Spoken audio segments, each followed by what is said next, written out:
You are listening to Castles and Cryptids, where the castles are haunted and the cryptids are cryptic as fuck. And I'm Alana. I'm Kelsey. And the hosts are Canadian and they are cuties. And they are chicks. I'm going to make all C words to go with our logo. Oh, okay. It's a theme. We've established prior to starting recording that I'm losing my mind, so I apologize, but it's just late and, my brain is fried. I mean, it's late. Jesus Christ. We were late starting recording because of me. Yeah. That's what I mean. But this is episode 63. Yeah. I found it. It is a very special episode, though. Yes, it is. So, yeah, we're very, very excited because we get to do a fan picker. So that was really exciting to delve into something that we didn't have to go, oh, what do we want to do? Yeah, it was a request. And that was cool because we might not have revisited crimes in and around Australia for a while otherwise, and I wouldn't have found these bizarre cases. Yeah. Mine is kind of short. I had fun looking it up though. I had fun looking up a bunch of stuff about Australia. Yeah, I'm glad because I know at first you were looking for stuff and Yeah. we were like keeping it a little too pigeonholed and being like, it's going to be this kind of case. And I was like, well, it doesn't really. Yeah. Because, okay, so we don't know how to do this because we've never done it before. But our fan picker tonight was our lovely patron of the $15 Fens Friends, the absolute exclusive club that you could be in the Castles and Cryptids family. Like the bosom of our creepy little hearts. And at that level, you get to pick. So this one goes out to our fan picker, Sean Lander from Australia. Yes, So thank you. it's kind of a hometown murder situation. Yeah. We love doing Canadian crimes, right? Like, because you totally just get to look into your weird history and be like, what the fuck? Yeah. That's the best part. Ugh. So, how are you? I'm good. I'm just tired. Mm-hmm. Y'all, we are doing it, but I don't know. It's summer. Yeah, at least wants to kind of like lay around. At least it's still bright outside this time of day. I know. I mean, sometimes I wish it was darker because then it's spookier. I'll just close my window. Blackout curtains. Yeah. Black like my heart. No, but it was actually nice out today, which was nice because we've had like so much freaking rain. Yes. Like, oh my god. There was so many mushrooms when we cut across the field in the park behind our house. I have a few in my yard. Right? Oh, there was tons. And at one point I said to Rain, this one's like a little fairy ring because they were in a half circle. I was like, what happened here? They were in this perfect little... Yeah. I'm like, what?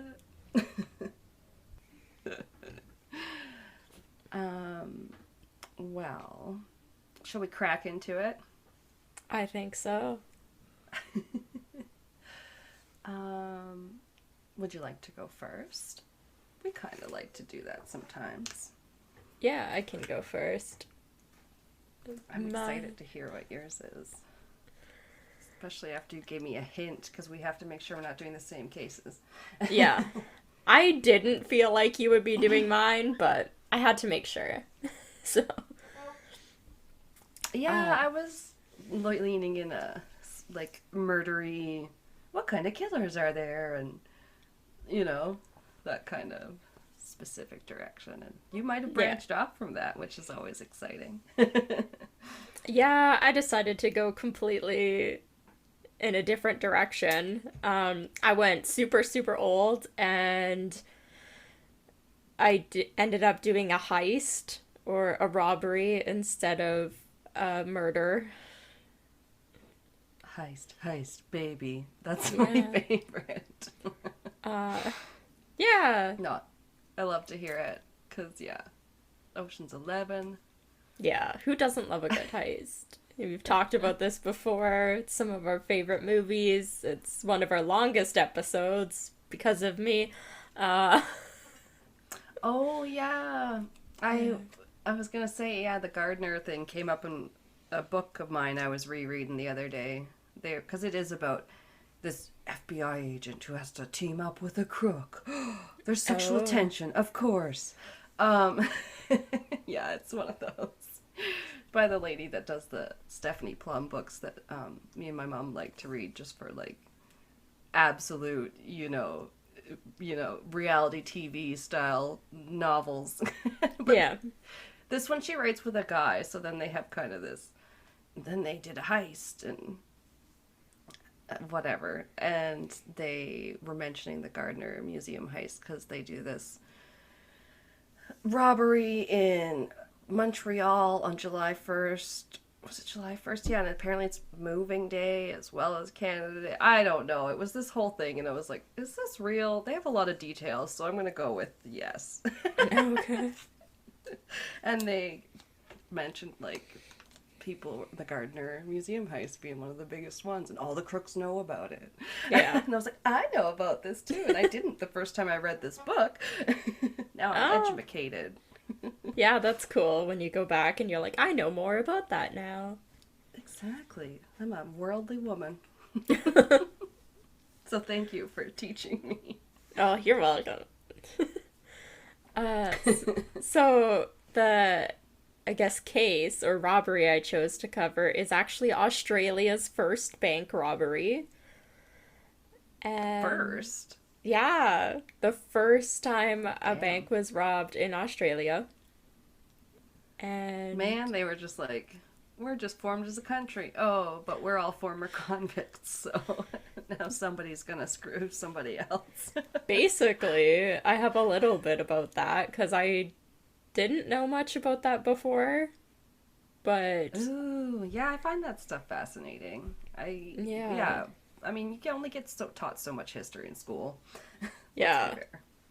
So basically, in the 1800s, Australia was operating kind of like, well, it was basically like an Alcatraz style island. Half the people that were living in Australia in the 1800s were convicts who had been sent there from different British colonies as a way for the like British to kind of keep them all in one place, which I Right. think I had maybe heard of before, but I didn't remember.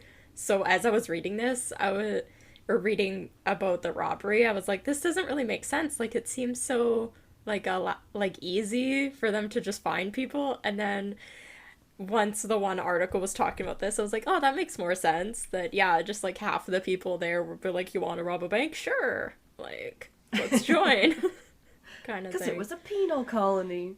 I Yeah, just love saying penal.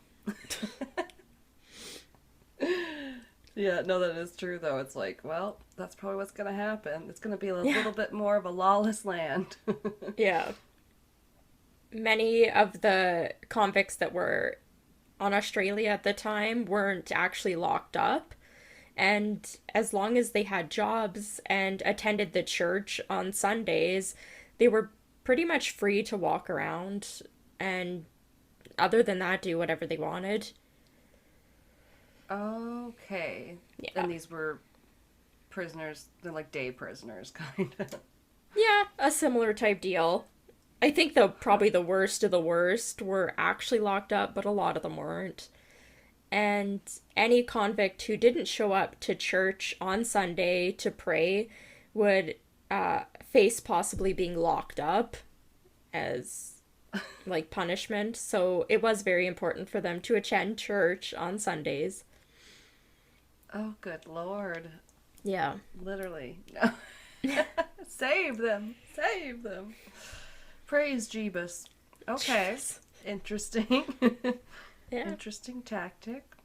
So the Bank of Australia was established in 1826, which is super old. And every time I tried to type dates in this, I kept putting like 1926, 19 whatever. And I kept being like, no, 18, 18. It's so much older. 18. A whole century before. And then the one time I put, I think it was like 1970, or yeah, 1970 something. And I was like, that's like 50 years out from 150 years out from the date I meant. I was like, I just made up a date. So, yeah. Oh man. I'll start writing something and then it's like dyslexia of the fingers. Yeah. Your, like, brain gets ahead of you. You write a word that you were thinking that doesn't make sense. Yeah.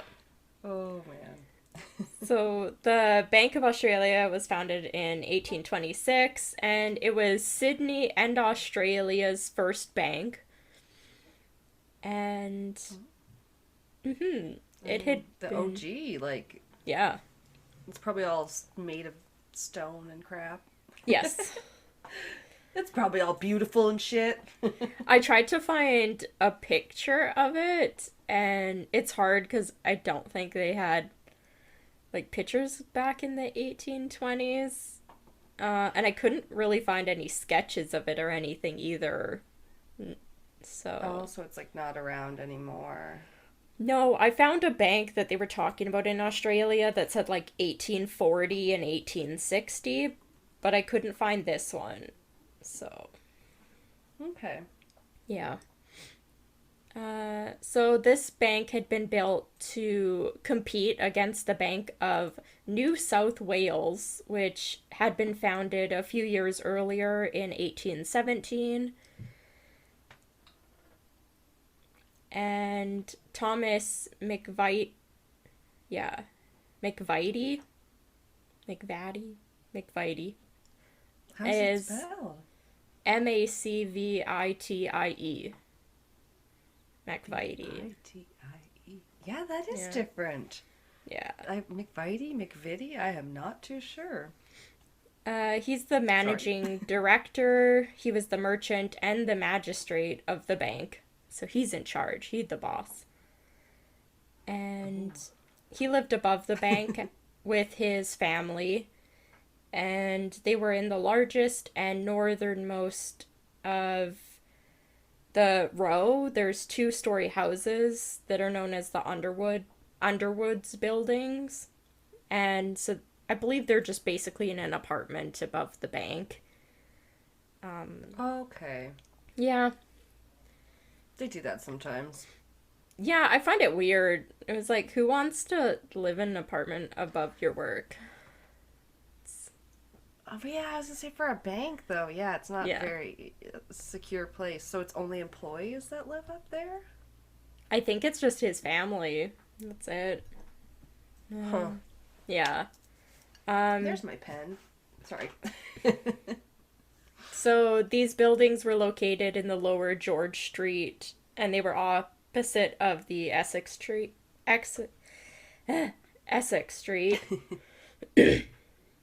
Oh, okay.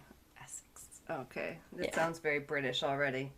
It's just like I came across a town in my case that I was like, we have the exact same town name in New Brunswick. We just all use the British names that we know from where we came from. Yep. Although sometimes people call New Brunswick New France if you had to call it something, but Quebec's now really the more Frencher. Yeah. The more Frencher. That's the official term.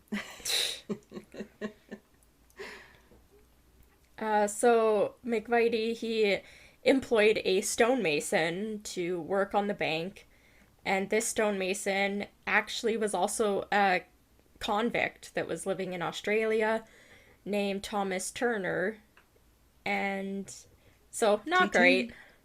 Sorry. Yeah. Well, what did he do? This convict, do we know?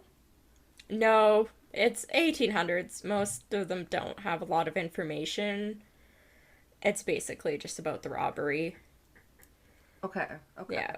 So, Thomas Turner, he was hired for his stonemason work to be able to convert the basement of the building in the bank into a strong room. And those were, Oh, so it's basically like building the stone vault at the time. They called them the strong room.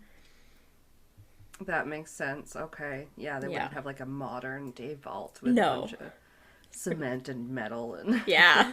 one of those big turny Doors. what is yeah, the handle that you go Yeah. like you're at a ship helm. Yeah. This was probably I just really want like, to turn one of those. That's why I wanted to do the escape room in Vegas there. I was like, oh. oh, you could do the bank. You could do a bank heist one. Next time, next time. So the robbery itself occurred on September 14th of 1828 when the bank's strong room was breached by thieves that entered by going through the sewer drain that ran like through the building. Ah, smart. You can tunnel out of prison or tunnel into a jail. Yeah.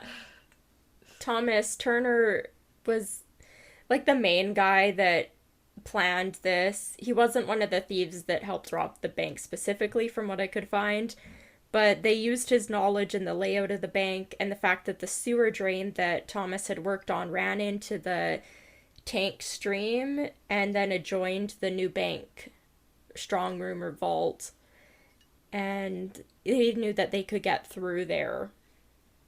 Uh, Because they have an inside guy working on it.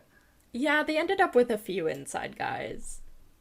Nice. Uh, I mean, as long as nobody turns on you, you're good to go.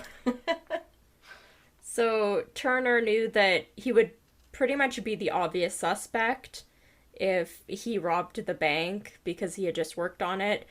So he wanted to enlist a few others to join in on the plan, and they would be the ones to actually break into the basement through this, like, drain system. Oh man, I wouldn't like Yeah. to be asked to be one of those guys. It sounds kind of expendable. I don't know. They get away with a lot of money. I'd say they probably thought it was worth it. I mean, I would. Wow. Okay. We've had some inept thieves on here before, like some that didn't get away with anything because they had that one dumbass on their team. No, these guys Like- do all right. Okay. Yeah. Turner first mentioned the idea to a man named James Dingle. Oh no. Yeah, Dingle. He was a shoemaker and an ex-convict. I don't know what he did. Dingle then brought in two different guys that were both convicts. There was George Farrell, who was a shoemaker, and William Blackstone, who was a blacksmith. If it's No. I know, right? Of course, Blackstone's a blacksmith. It's pretty great. Lastly, Yeah. Did he just change it? I don't know. I don't That's know. insane. It's pretty great. He comes up a lot. He's one of the like top guys.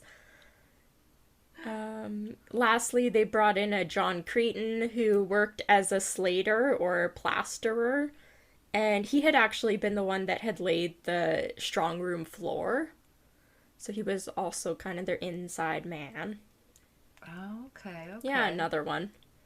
Kind of like a bricklayer guy or something. Yeah. So Blackstone, the blacksmith, he made some specialized tools that they would be able to use to remove the bricks from the drain wall. They didn't describe these tools. I'd be interested to see what they are. I don't know. They were used to remove the bricks from the drain wall and then remove the stones from the floor. Blacksmith tools, was it? Well, he made the tools. Like he Oh, okay, specially and he made is a these tools. blacksmith. Yeah. Right. Okay. Yeah. Now they make Now with Legos, they make this big long orange piece that tapers at the end, and it's for you can stick it in between two pieces and use it to get them off, unstuck without breaking all your nails.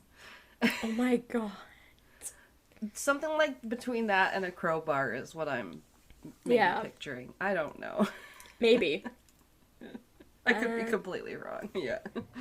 Together, they accessed the drain through a grating in the passageway that was located between the bank and the Keep Within Compass Hotel.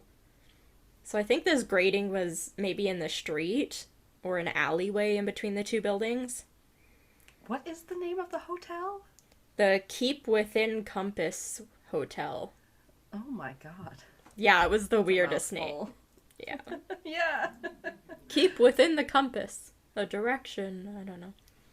Then again, I named my podcast Castles and Cryptids, and even I hate to spell out cryptids every time.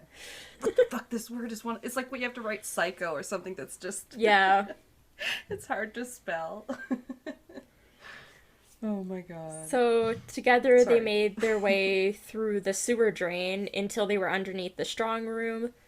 And then over the course of the next, I believe, 3 Saturdays, they worked with Blackstone's tools and removed different bricks and were able to get access to the 5-foot thick floor of the strong room vault. Whoa, she thick. Yeah. That's almost as thick as I am tall. Yeah, I didn't think of that. That is like crazy. Right? 5 feet? I'm 5'4". Like. Yeah. Woof. So as I said, on Sunday, the 14th of September, 1828, Farrell, Blackstone, Cretan were joined by a fourth member that they had brought on, who was the ex-convict Valentine Rourke. Ooh. And Sounds like a movie star. yeah, Rourke. Because they actually breached, or they knew they were close to breaching the bank on the Saturday night, because they'd work like all day Saturday. So they normally Okay. would stop on Sunday because they had to go to church. So this one, they knew that they were all so close, so they actually called on Sunday and basically got permission to skip church. No way. Yeah. And then they ended up What breaking. reason they gave? I can't Sorry. remember what it was. I think something somewhere said. But I think they just said that they were like working or something probably and couldn't. But yeah, so Which, yes, we're too busy. Far too busy. we're robbing a bank today. I We're mean, raising money for the poor. I mean, yes. well, they knew that they were gonna breach it within the next few hours, so they didn't want to stop. And I mean, who wouldn't? Right? Sometimes a few hours is all it takes. All those times on Yeah. Oak Island when they were like, come back the next day. It's all filled in. Yeah.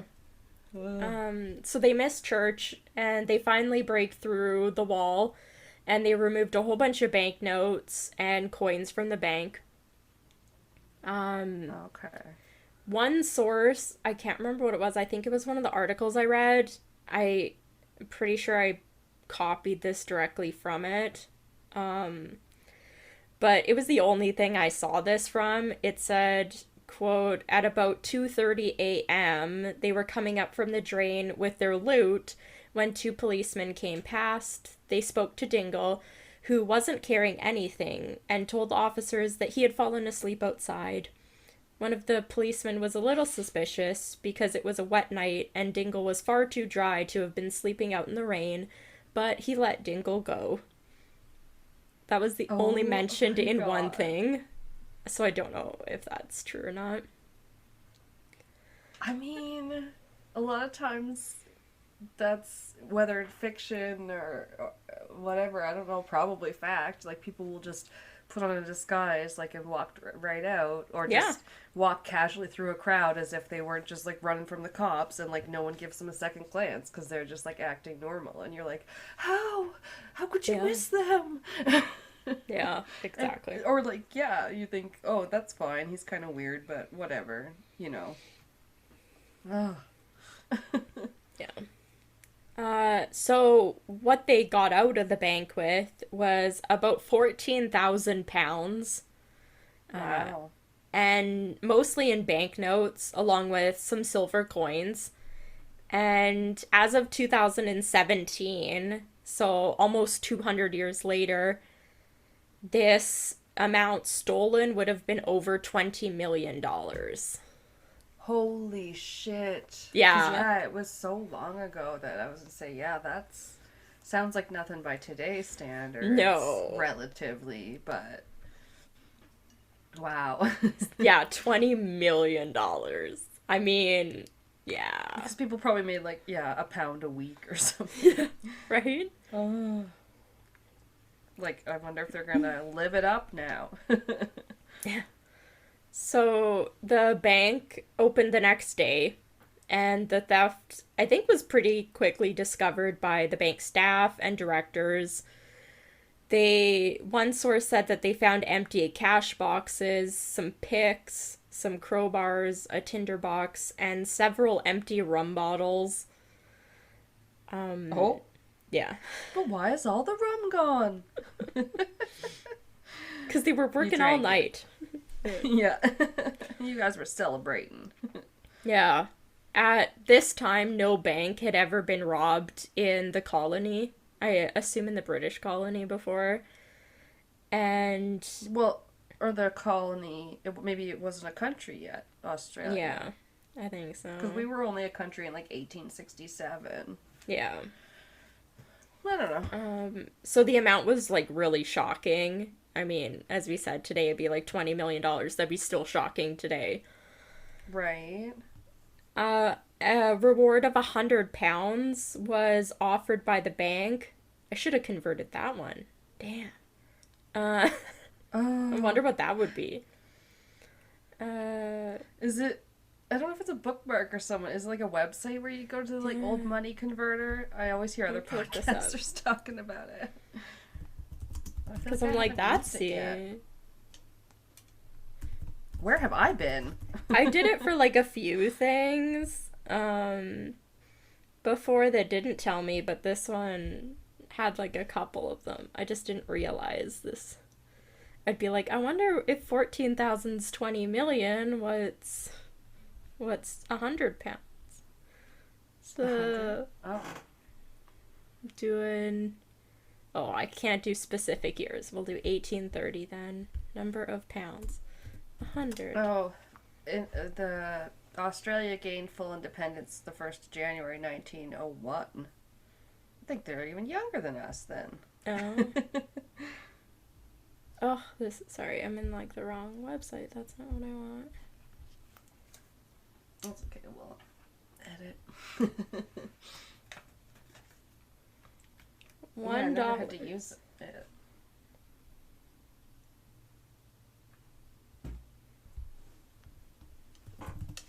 £100 in the year 1830. 'Twas the year. It'd be like $11,000. This reward was $11,000. That's Oh. impressive. Okay. I mean, yeah. Yeah. You're not good friends and family would turn you in. Yeah. So apparently the bank was offering this £100 or 11,000 today reward for information that would lead to the identification and the conviction of the thieves. Oh, good. I mean, I sometimes always want to root with thieves. Like, if they're not too violent, I'm like, good for you. Especially when I watch Ocean's 11 and shit like Yeah. that. Danny Ocean, you're so cool. Yeah, I have a little bit more respect for the ones that get in and out quietly, like during the night, than people that are holding people at gunpoint and stuff. That's not cool. Yeah, they're dressed up like Santa Claus. In the Santa Claus one. I've heard that before, but I don't think we've covered it, have we? No.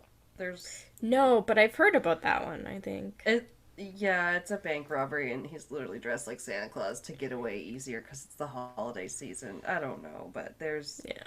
they're not without fault. Yeah. Yeah.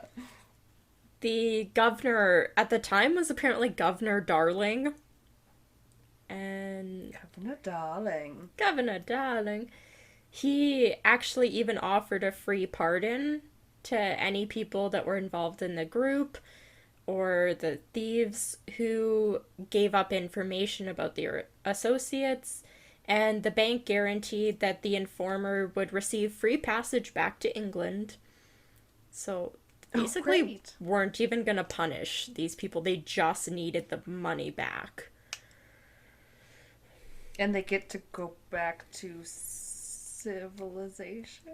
No, Basically. but like back to like yeah, the big city and not kind of made an outcast on this colony. Yeah. From what I read, in one thing, it basically said that a lot of people that serve out their time in Australia decided to stay there and didn't want to go back. So, I feel like yeah, they were like I don't want to go back to that dreary weather. Yeah. The northern hemisphere is rough sometimes, y'all. yeah. I would love to go to Australia. Oh. Yeah. And we have we have quite a nice following there too, by the way. I mean, Ooh. y'all, you keep telling your friends and maybe we can make a show out there someday. Put it on the vision board. So, the numbers of the missing banknotes were then published, and the bank actually withdrew all of the notes from circulation. Like, every banknote that was in circulation in Australia was pulled and asked to Oh, be good surrendered. Yep. And they worked to print new notes so that they could replace all of the old ones. And they asked the public basically to trade in all their old notes for new ones. And Okay. yeah, people who surrendered any of the old notes were actually required to explain how they had gotten them. And so it's like, how'd you get this money? It's like terrible. But we had it before this bank was ever fucking robbed. Fuck Right? you. Oh my it's god. so stupid. Yeah, that's not fair. Yeah. My If grandma you- sent it to me. Like, Yeah. If you couldn't provide a good answer to how you got the money, you were actually questioned directly by the police. oh good god. This is ridiculous. So it kind of developed into a sort of trade network or fencing that was happening for people kind of trying to get rid of the stolen old notes and goods at a discount price. And this caused several people to be charged with possession of stolen money or receiving stolen goods, but not really any of the people directly involved in the robbery. Oh come on. That's Yeah. so stupid. So they were sent, a lot of these people were sentenced to 7 to 14 years in the Moreton Bay Penal Colony. So For I don't know having if, money that they well, for receiving or being in possession of stolen money or goods. I guess. because it's like just because you can't say where you got the money from doesn't mean it's stolen. Yeah. Oh. Collections of stolen notes did actually end up turning up and being handed over to police. There was 140 pounds that were found hidden in the rafters of a public toilet in the rocks. I don't know if that was like maybe like a bar or something. Oh my god. Then they just hid it in the toilet like Arrested Yeah. Development. There's always money in the banana stand. And then they There's burned the always- banana stand. Yeah. But then later he finds out that there's an offshore bank account when he looks at the banana stand thing on the check. Oh my god. So many Yeah. callbacks in the last season. I was watching it again. No. They also found a bundle of 50-pound notes that were underneath a rock near the Liverpool Street. And there was also an orphan child that was playing near a well at Darling Harbour that discovered 2,959 pounds under a stone. What? Why is this poor orphan just playing near a well? Right? Oh no. Where are her And parents? Oh god, just kidding. That's awful. But then she finds the money, and then what? They're gonna take it, probably. no, not quite. The people who handed in any of these like stolen notes were actually rewarded by receiving 5% of the total value.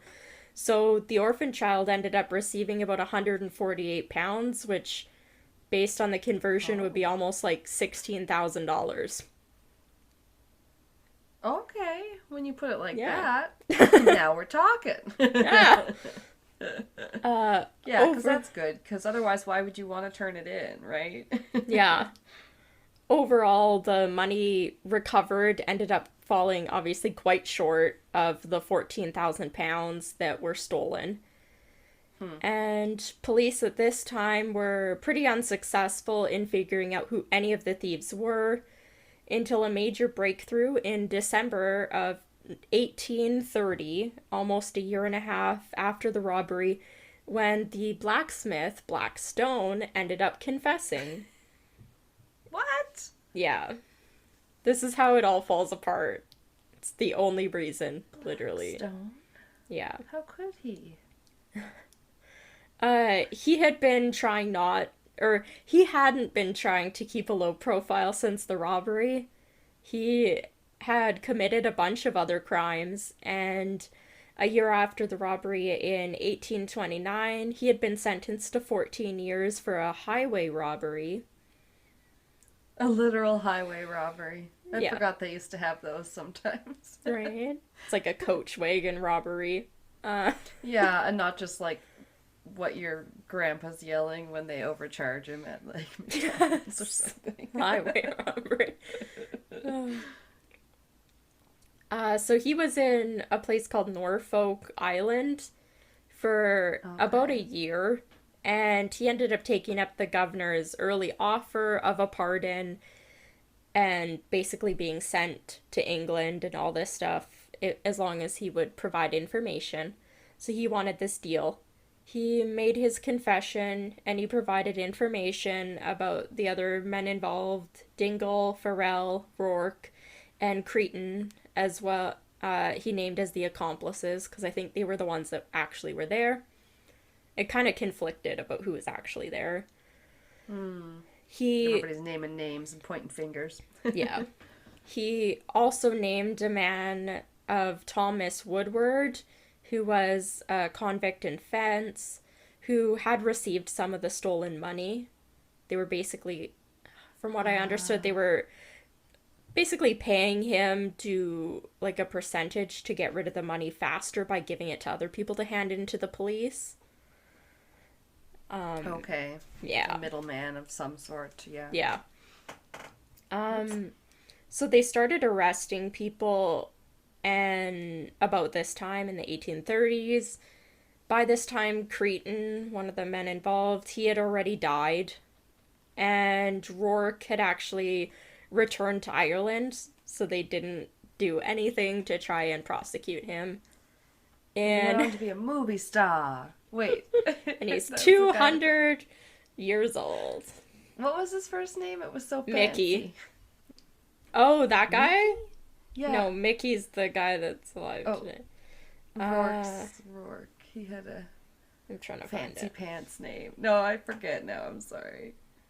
It wasn't Dingle. I wrote down no. his name because that one was funny. It was Valentine Rourke. Valentine, right? Yeah. Oh, so very. Yeah, sounds like a character. So yeah, 1831, Dingle, Farrell, Woodward are all tried, and Farrell is found guilty of breaking and entering into McVitie's house and stealing money. I don't really know what this is about. Uh, I hadn't heard of it before, but they kept saying this is what he was convicted of. And the reason why they convicted him of this is because theft from a like an actual dwelling, a house, was punishable by death and was actually more severe than the penalty than theft from a bank. So, Oh, yeah. okie dokie. I don't know how that makes Just gonna- sense. But Yeah, I was like, I'm just gonna let that one simmer for a second because I don't understand. yeah. So he was Weird. charged with stealing from McVeighty's house. I don't know when he did this or what he took. I know nothing about that. Hmm.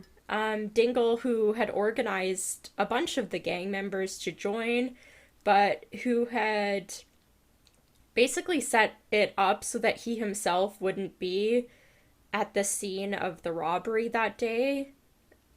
He had also arranged for Farrell and Blackstone to be excused from their usual Sunday muster of prisoners, so their service. He was found guilty of aiding and abetting and assisting Farrell, probably in stealing. I don't know. Throwing all the charges at him they can. Yeah. Throw the book at them. Except for robbing the bank. Right. Woodward was found guilty of being an accessory because he was the fence. And Being too sexy. Oh no, wait, that's Valentine. No. Yeah.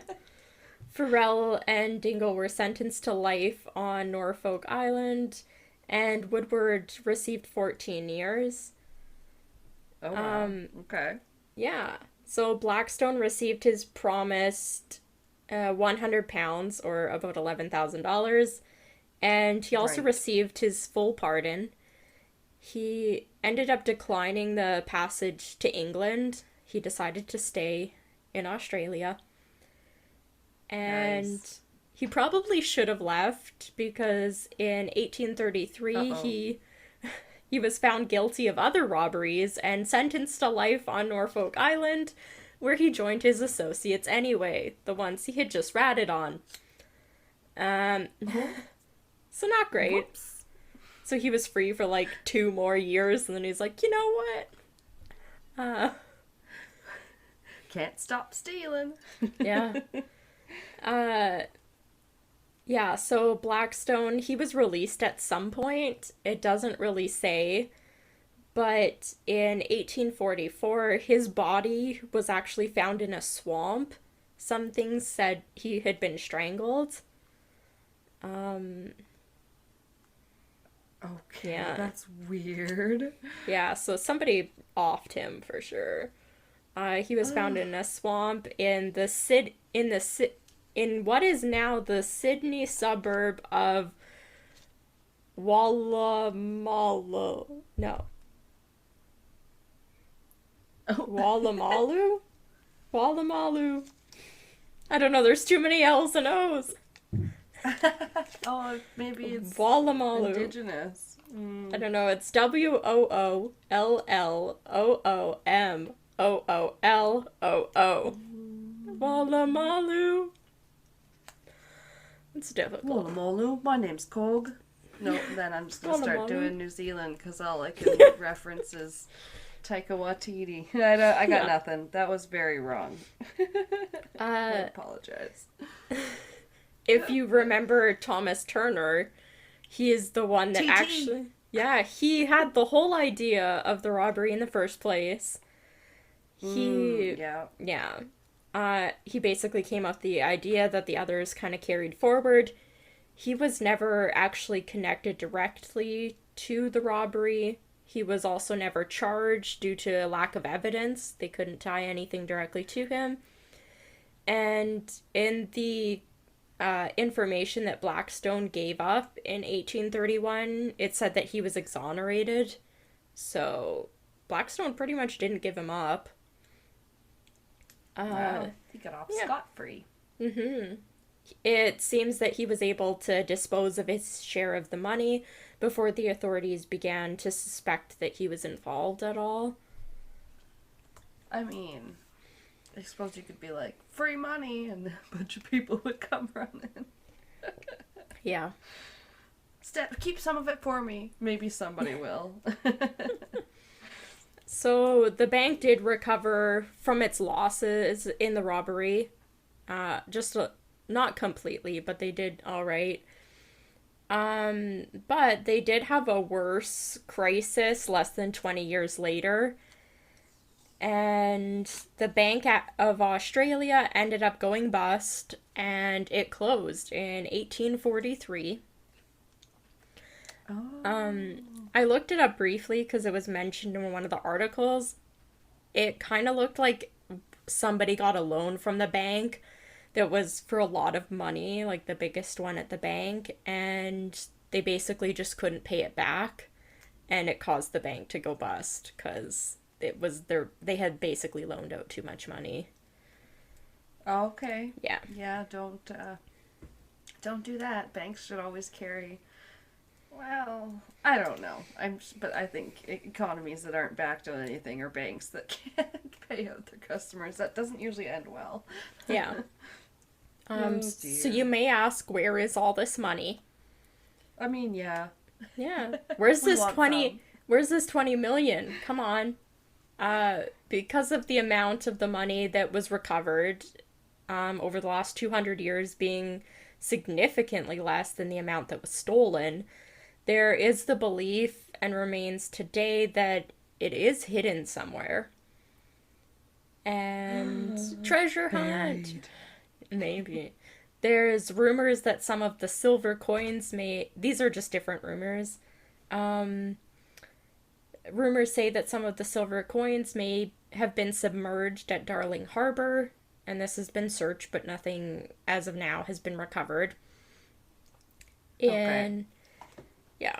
In 1893, a woman approached at the time, the premier Sir George Dibbs, and she Sir hadn't. George Dibs. Yeah, Dibbs. The ultimate Dibbs. Dibs on that guy. She approached him with information from her recently deceased husband that claimed that much of the bank's gold and silver had been buried near Miss Marquis's chair in the domain. I think I meant to look that Okay. up, and I forgot. Marquis. Yeah, she has a chair. Ooh. It's in the domain. There might be gold. the premier, the Sir Dibbs, he authorized the excavation of the area, but again, nothing was found. Another rumor says that, or another rumor came about from some night fishermen who said that they saw a mysterious rower who was slipping into Little Sirius Cove, which is near the Taronga Zoo today. Okay. Saw him going in there as well as some other nearby coves at various times following the robbery. There were some treasure hunters in 2017 that still claimed that several boxes of coins from the Bank of Australia robbery may be buried near the water's edge in one of the small bays on Sydney's North Shore.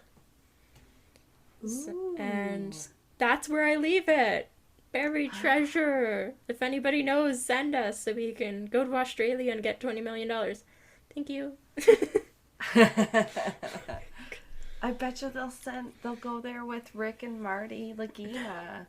Because now they have a show that's an offshoot of the Curse of Oak Island that's called Beyond Oak Island. And they've kind of like visited other treasure hunters around America and looking for different lost American gold. And I don't know. I bet I could see them doing overseas. Like that. There's a deep dive. Yeah. That's so cool. I love missing money stories. I mean, everyone does. That's D.B. Yeah. Cooper. That's got to be some of the appeal, right? There's actually a Netflix special that's coming out about D.B. Cooper, and I'm so excited. Oh. Yeah, it comes I out like a in deep dive. a few weeks, I think. Oh, nice. I love it when they go through all the suspects and really Yeah. could it be? Well, this is what evidence we have, and this is what this person says.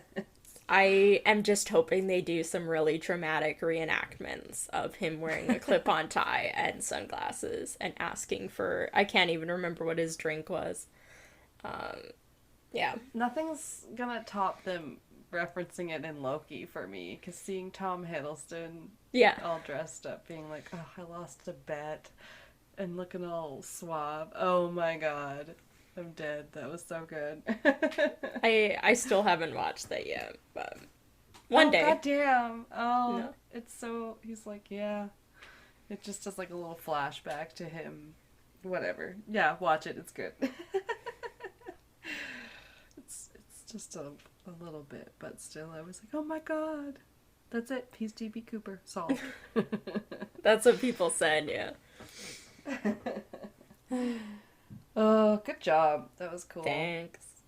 Yeah. I like it. Crimey-wimey. Yeah. Yeah, and not like a lot of sadistic murder. No. Alright, well, we will be right back. Yes. Yes. Well, welcome back, Yes. you very special, creepy people. I have some story. I have a story for you. Yeah, I was I'm like, looking where am I going? forward. Yeah, I'm excited.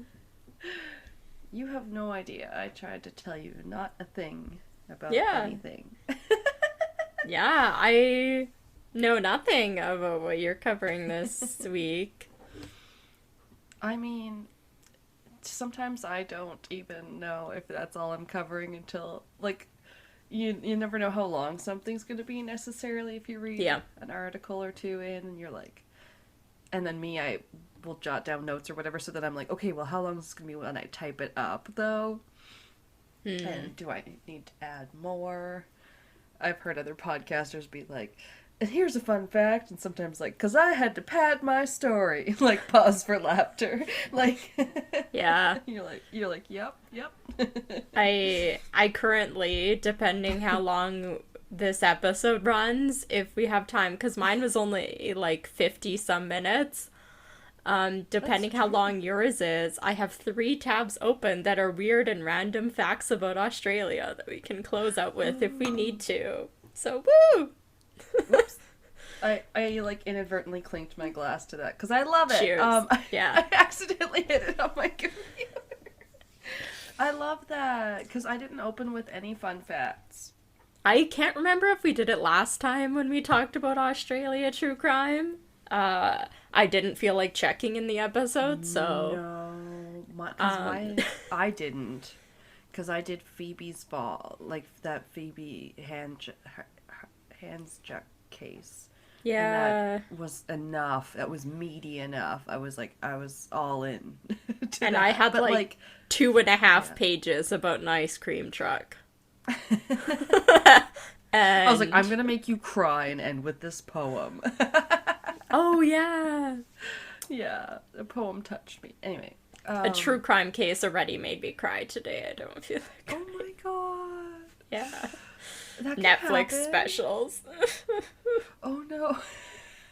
Oh They're- yes, especially if you see the victim's family and stuff. Yes, it was like feeling impact statements, and I was like, no! It's basically the last half hour of like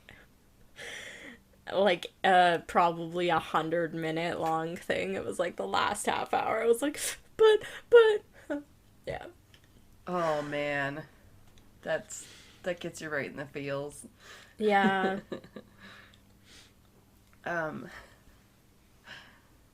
That reminds me of when Pat watched the last half of Stranger Things before me and Rain did, and then said something to the effect of, it was good. I teared up 4 times. He had a count. We're like, okay, oh no.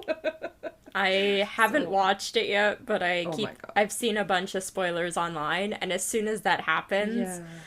I kind of get like disinterested in actually watching it.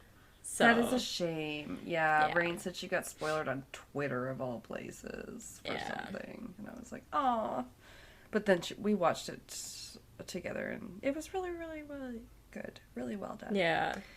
But don't worry, you have lots of time. Apparently, they have not started filming anything for the next one yet, so I think we have like 2 years to wait or some shit. Great. But oh my god, there's a really great scene with Metallica, and I loved it. Yeah. I've seen like every GIF possible of that. Oh no. Yeah. You can also change your Reddit avatar. So I changed our. Oh, how did I do it? I think our Castles and Cryptids one is like Demigorgon right now with a sailor hat that says ahoy. Almost like the ones that they wore at the ice cream place they worked Yeah. at in Stranger Things. That's pretty good, yeah. And then I think I made my personal avatar Eddie. One or the other. It was one or the other. Yeah. And then I watched it. So it was anyway. I liked Okay. Eddie. He was probably by far the only character well, it's like him and Yeah. like Steve and Love Steve. what's his friend Robin. Yeah, they're the only That three trio's people I care good. about. Like Oh, literally the no. rest of the cast could get murdered and I would not flinch. Like I just In don't this show, care. I find them all likable. I feel like that's an unpopular opinion right there you're having. That's like a hot Yeah. take. I So don't know they- if I've and they heard keep, anyone like- else say that. Yeah, I don't know. Yeah, they're not bringing me back for like watching stuff, and they keep killing Oh, off no. people I like. So I don't know. Dustin, he's great. Him and Steve Ah. are like the bromance of the year. I like their back and forth, but if you just had Dustin, I wouldn't like it. Like, I don't know. I don't like What did I say any to my of the brother kids. the other day? Kelsey has strong opinions. Yeah. Oh my god. Anyway, I'm sorry guys. That was my one tangent. I'm allowed. No. Okay, so the first one I picked because of the alliteration in one of the names for it on one of those lists they have Oh, okay. killers and like killers, spree murders, massacres. You're like, oh, okay, great, and then you want to like, what's gonna stick out from this? And Yeah. then this one was sometimes referred to as the toxic tea lady, Okay. which I was a little intrigued by. I like a little alliteration, and I like tea. Yes, you do like your tea because you're not a coffee drinker. No, unless it's like an iced cap or an iced coffee cup situation. Yes. It's not my favorite, yeah. Yeah. Love a London Fog. Hashtag London Fog Fridays, which I got, they do on, and that's why we drink, because one of the hosts, Em, started drinking London Fogs not long after I got introduced to them, so I felt like we were on a journey together. Nice. Well, and when they've got a hashtag for it, you might as well tag yourself, and then your favorite podcaster, like from your like first podcast you ever listened to, and that's why we drink, will like it, and then your little heart will soar. Okay. All right. Wet my whistle. All right, mine is in the 1800s also here. This lady, Caroline Mickelson, was born in 1888 in Balmain, Sydney. I feel like Balmain is where they have one of the castles that the Queen lives in, or it's in Scotland or something. I have no Again, idea. UK names, like, Yeah. everywhere. Yeah. And so she's born in 1888, and by February 1908, all the eights, Chinese think that's a lucky number, so good for her. She had married her sweetheart in 1908, and his name is Richard William Grills, and he worked as a laborer. Oh, okay. So it's like Grills, kind of like Bear Grylls? I was just gonna say. Sorta. Well, but it is spelled with an I, so it is more like barbecue grills. Okay, because Bear Grylls is like a Y, isn't it? It is. Okay. I had to double check because I was like, is it just like Bear Grylls, who is a British adventurer according to Wikipedia, but I just knew he had a survival type show. Yeah, he has celebrities on sometimes. They're fun. I've watched a couple of them. Okay, yes, he does have celebrities on, doesn't he? Yeah. I feel like I heard of that. Maybe a paranormal person went on or something. Yeah.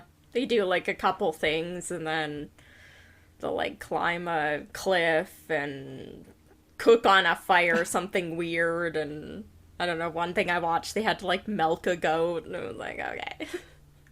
Oh my god, that's so hard. No. Yeah. That's funny.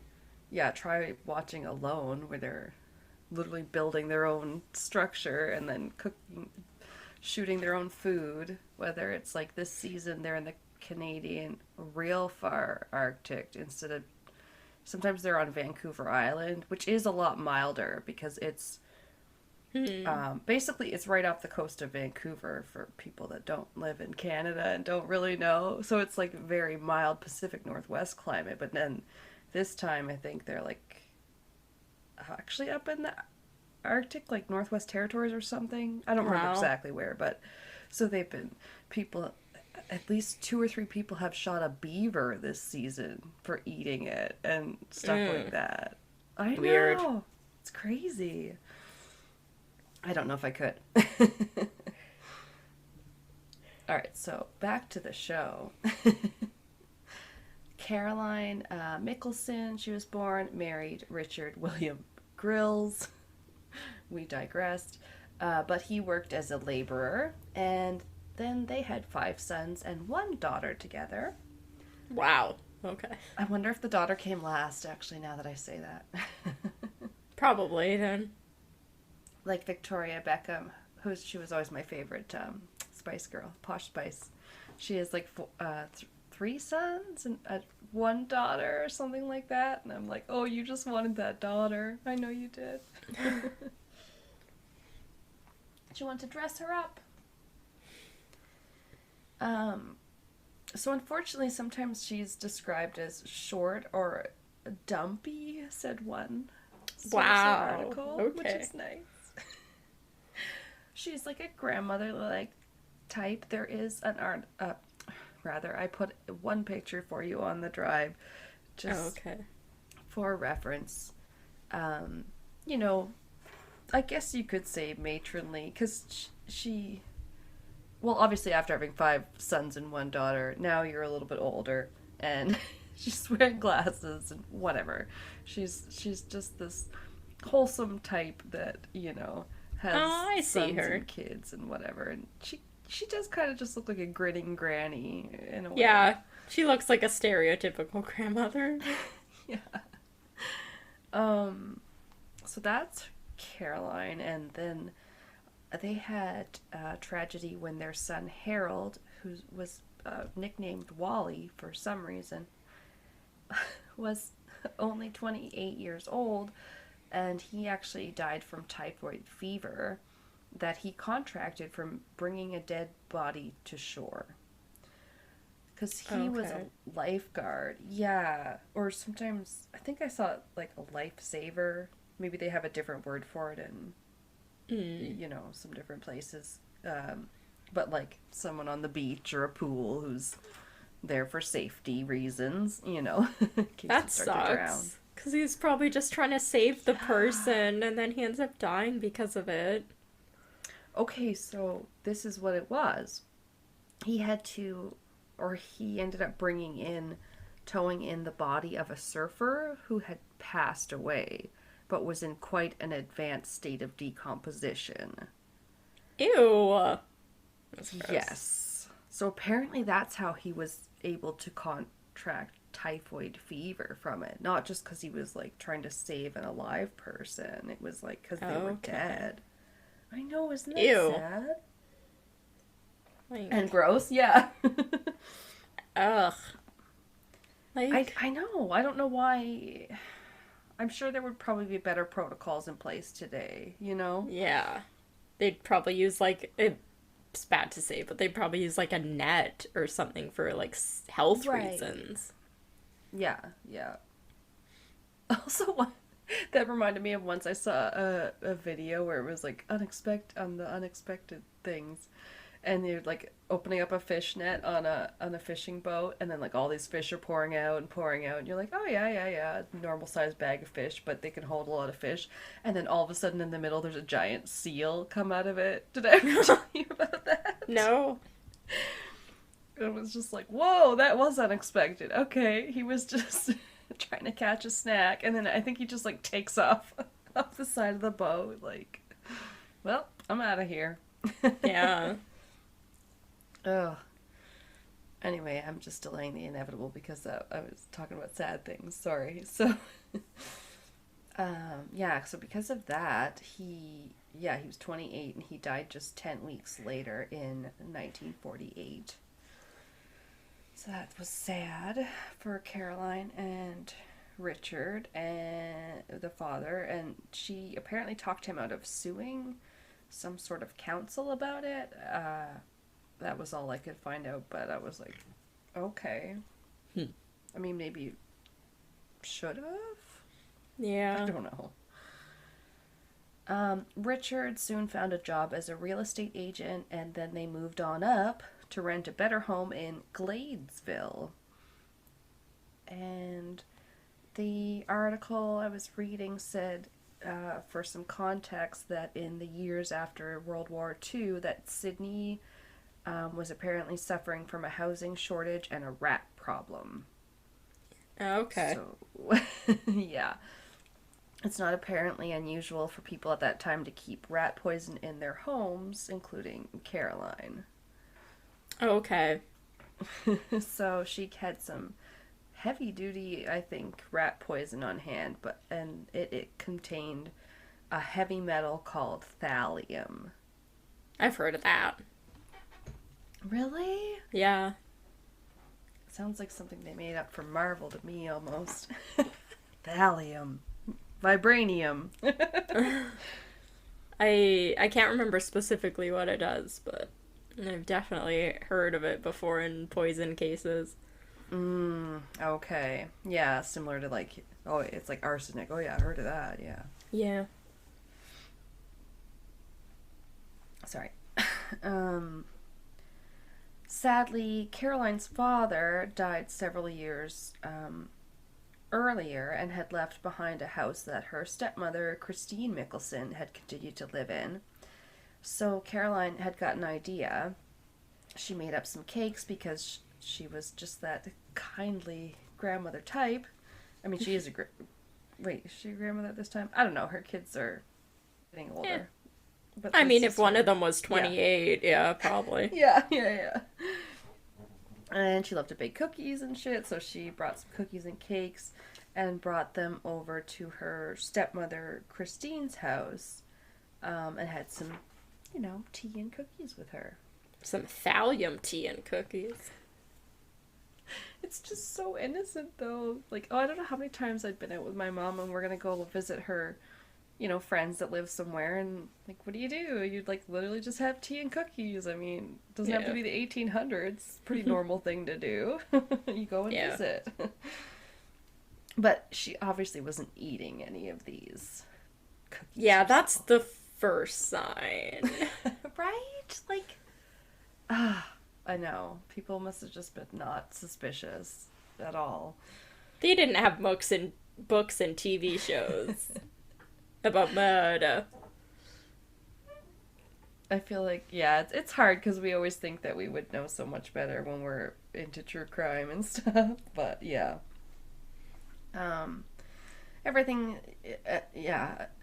Either way, everything kind of was fine. Everything's hunky dory. Until Christine did pass away in November 1977.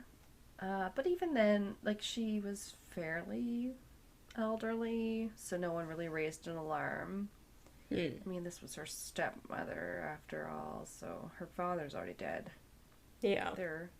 Maybe they're like, they're in that stage of life, as horrible as this is to say. But next, her husband's sister-in-law, Angelina Thomas, passed away in 1948 at the age of 84. Again, kind of older, but it's Yeah. just like people in their same family. Yeah. The next to die, though, would be John Lundberg, a 60-year-old seaman, tee hee hee, who had gone on vacation with Caroline and Richard in 1948.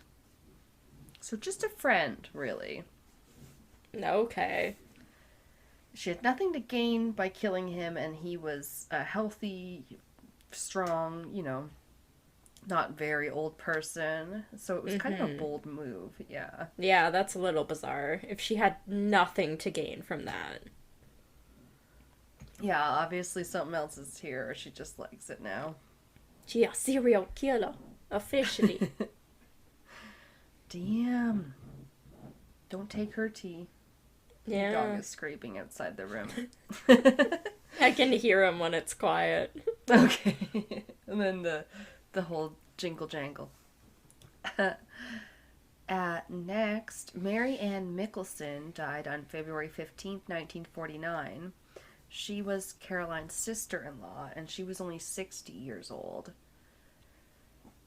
So this was pretty rough, because before she had died, she had become increasingly ill. Her hair had fallen out, and she had noticeably had trouble with speech and things like that, and had started losing her sight. Aw. Even. Yeah, Jeez. like definitely it went on for a while. So she was bedridden, and Caroline was helping to care for her because Auntie Carrie, as they called her, must care, right? Yeah. Then Caroline starts visiting Eveline Lundberg, widow of John Lundberg, who had died after vacationing with Caroline and Richard. That Oh friend my or god, stay away from that family. whatever. Right? Stop branching out. She's like, I don't know many people. I'm gonna murder everybody I've ever met. She brought her cookies and tea, but she probably never ate much, and yeah, she probably wasn't offering much comfort. And then the Lundberg's daughter, Christina Downey, and her husband John also partook in some of the poison pastries. Jeez. She's just no mercy. They all got very sick, and Eveline went blind. In 1952, a housewife was convicted of thallium poisoning in a place called Newton, which I assume was fairly nearby enough because they heard about it. They heard about this Yvonne Fletcher. Yeah, someone had killed their husband. So they're like, okay, this is the thing. And they began to grow suspicious of Auntie Carrie, especially the Lundberg Downey family. Yeah. And then, yeah, they're like, no. Their dad, like the dad's already dead. Whether he's older or not, I don't know. Anyway, it's just, you know what I mean? But that's sometimes why suspicion doesn't get raised. So it's just like, ugh. But one day, John Downey saw something suspicious. He noticed Caroline taking something from her apron pocket and slipping it in his mother-in-law's drink. So he sneakily poured the contents of that cup out into another container and then later had it tested. So That's pretty cool. I know! I was kind of like, oh, look at him go. Yeah. And that's how they found it. Thallium was found, and the Downeys were tested, and traces were found in their system as well. So they've obviously been already poisoned, Yeah. but not died. It's probably. I think thallium is like a progressive one. You have to get multiple doses. Right? Like, what did it say? Yeah. It was a heavy metal? It's like, yeah, that's Yeah. not maybe as crazy as some chemicals, but Yeah, it's gonna make it more look like more unnatural causes because it's gonna be a progressive thing, as opposed to like Sure, foaming at the yeah. mouth, suddenly dropping dead, dramatic thing. yeah. Until maybe by then it would be too late anyway. Yeah. Like I always think of because that's probably scarred me for life. But watching Oz, the prison show, and then they were feeding one guy didn't like this other guy because duh, prison, and they like fed him ground glass because he worked in the kitchen, and then so the Ew. guy in the kitchen fed his enemy like ground glass for so long enough that like he just had stomach problems. Yeah, until one day he just was like basically started like coughing up blood. And it was like, oh, yep, too late. Like he's pretty Wow. gone, you know. Yeah. Yeah, I think he died. I can't remember. Russa will tell me once she gets to this because she's my sister's on the ship because she's in the Navy, so she might Oh. be behind on the episodes. Oh, snap. I think she just watched or listened to Cults, so she's not that behind. But She's not even Wi-Fi. behind. well, she couldn't listen to it the day it came out. Oh, okay. I'm like, we don't even have another episode out yet. right, I mean, that's she's true. behind. Oh my god, she said you mentioned a Mormon, and then I was like, wait, she was like, that was the guy, the Mormons from Big Love, and I was like, you love that show, and I was like, wait, Kelsey covered Mormons, and then she's like, well, no, she just mentioned it, and I was like, okay, I thought I was going crazy because I didn't remember it. Mormons, like, Well, as it's you're- an offshoot of the Yeah. Mormon. We talked about the okay, what's his face? The keep sweet, pray and obey. that was probably who she was talking about Yeah. because I don't know much about it, but Russ is a really big fan of the Big Love show, and she said that was based on that particular Mormon sect or whatever. Yeah. Yeah. Yeah. She's dressed up as him for Halloween. Ew. Creepy. But anyway, I don't know. I've not seen the show. Gross. He's I'm like sorry. a 26-time convicted pedophile. Like, I think that yeah. whatever. And the guy from the show that's Albie. I don't know. Now I feel like I'm just putting my foot in it because I don't know what the fuck I'm talking about. All right, we can always cut this out. So, they found the traces of thallium, and then they decided to exhume the family members of Caroline's that had died and found very small traces there as well. But it was so little that they did think the best option was to prosecute her for the attempted murder of the Lundberg family, or at least Eveline, who was now blind and widowed thanks to Caroline. Wow. Yeah. So this was probably the stronger case, they figured, than, yeah, whatever, the other ones. The prosecutors pointed out the financial motive in the first murder, where she would have gained her stepmother's house. Yeah. Like that one I can see. Sounds bad, but that one I Right? can. Yeah. I mean, if there's a housing crisis and there's rats and your stepmom has a house, and you kill her She with had rat poison. Yeah. It was all circumstantial, and the first one was almost opportune. Well, yeah, it's like the first one had some personal motive, and then she just got out of control. Yeah. Oh, and what I wrote was that after that, she seemed to get a taste for it, and I literally was writing that, and I was like, that was no pun intended for me. It was just my wording. So, once she was brought to trial, she alternated outbursts of laughter with feigned remorse and denial, saying she was helping her family to live, not kill. Whatever Okay. that means. I don't know. It was a stupid quote. They sentenced her after only 12 minutes of deliberation on I love October it. 15th, 1953. Yeah. That bitch is guilty. Yeah.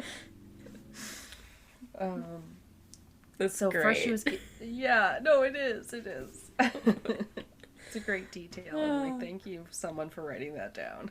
Yeah. I love it. I watched a movie the other day, and it was like a court. Well, it wasn't a court drama. It was like a paranormally type movie. But it was about lawyers. So stupid.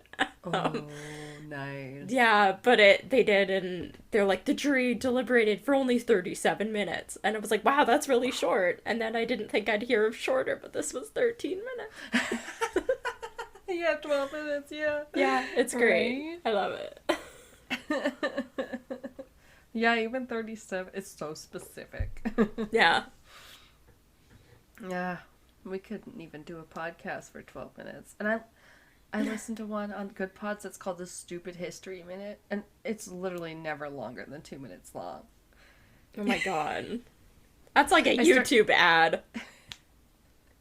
But it's informative. You don't realize how much information you can get in 1 to 2 minutes. He like Yeah. told me the history of Arby's restaurants, and I was like, damn. And, then it's like on Good Pods, like when you're within a minute or two of the show ending, it'll be like, recommend this to a friend. So as soon as you turn it on, it's already like, recommend this because it's almost over. Yeah. Okay. One source said there were. So did I say she was first sentenced to death and then they commuted it to life later? No. Okay, that's what I meant to say.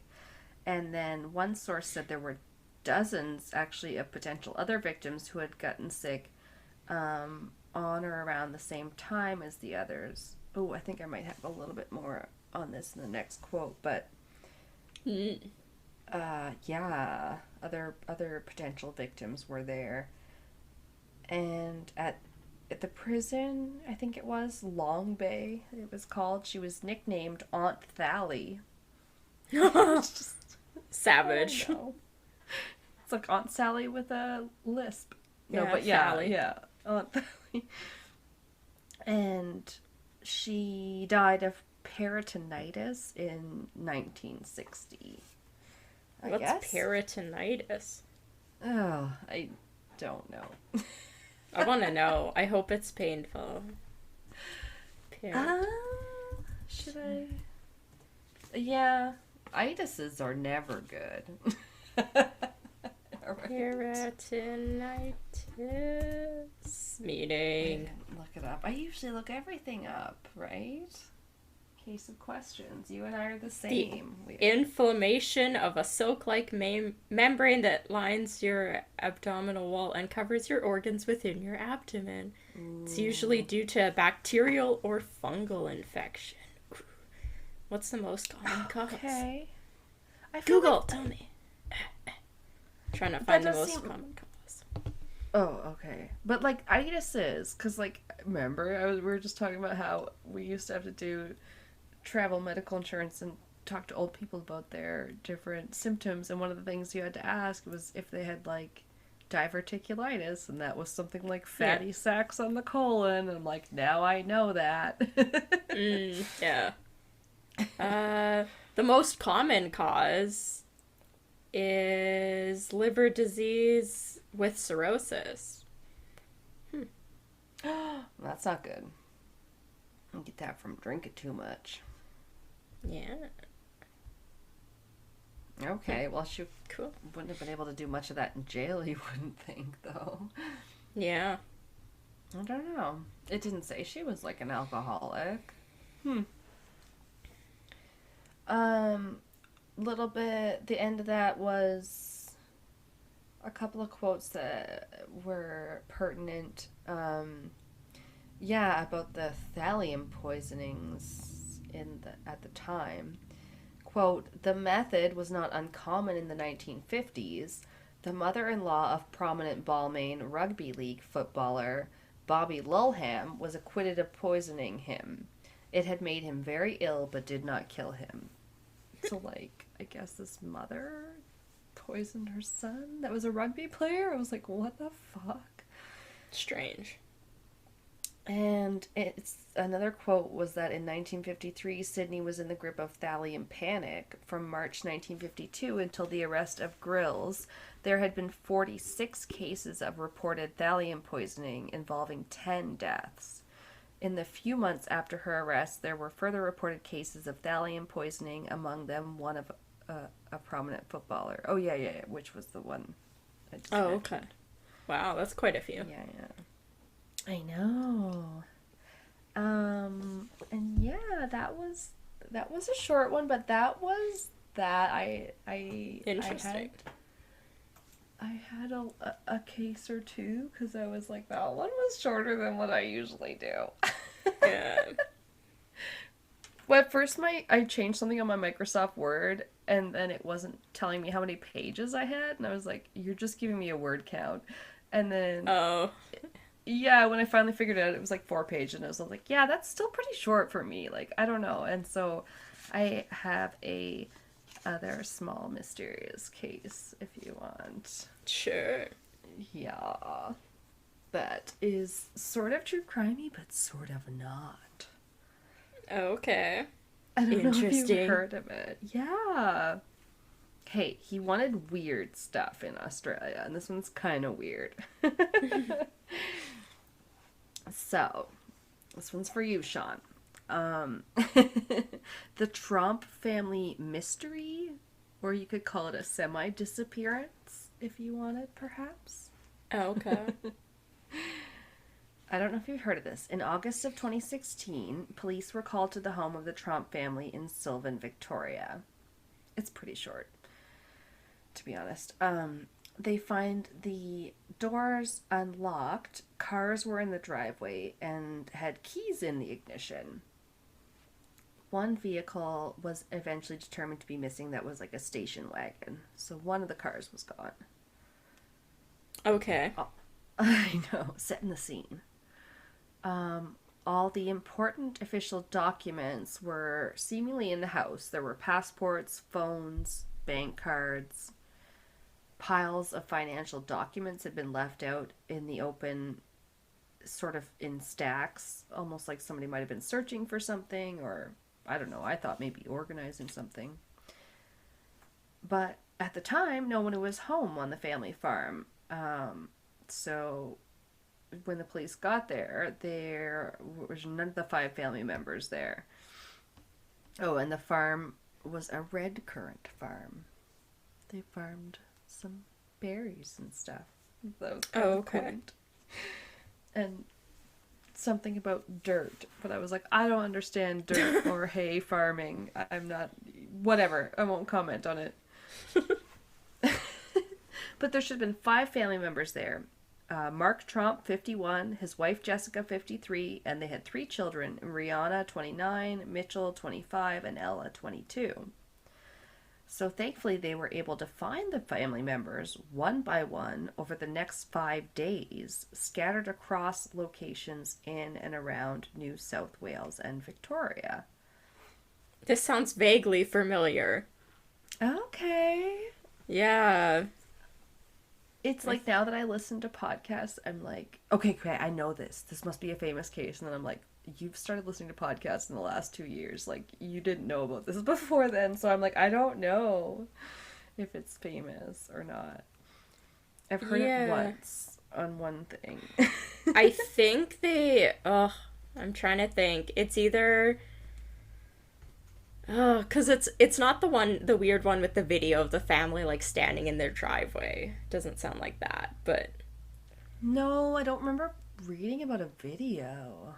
oh, it's the creepiest thing ever. They talk about it on BuzzFeed Unsolved, and they show the video. It's fucking Ew. creepy. They're like literally standing in their driveway, and it's like imagine somebody's packing up their car to go on vacation, and there's like 3 or 4 of them, and they just stand in the driveway and like paranormal activity rock back and forth for like 10 minutes straight, and then they start like going back to normal, and then they start doing that again, and it's like 1 a.m. and it's like hours of it, and you're like, what the fuck is wrong with this family? And then they all disappeared and died.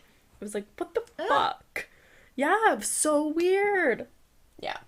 Anyway. No, that's fucked up. Yeah. But I was gonna say the movie that would remind me of was Us, because the family comes and stands in their driveway, and then he's up with the baseball bat, like, what the fuck do you want, bro? Oh my Yeah. god. That's creepy as fuck. Yeah. Yeah, this one is. It's a creepy light one, just because everyone seems safe and sound now. Which is As I good. just Yeah. mentioned. Yeah. But so together some information from the family members to paint sort of a picture of the timeline. Yes, so the daughters, Rihanna said a buildup of stressful situations had led to her dad having a mental breakdown where he had become paranoid that someone was after him, and it seemed like his wife also began to share the same paranoid delusions, so a lot of sources said they both had them.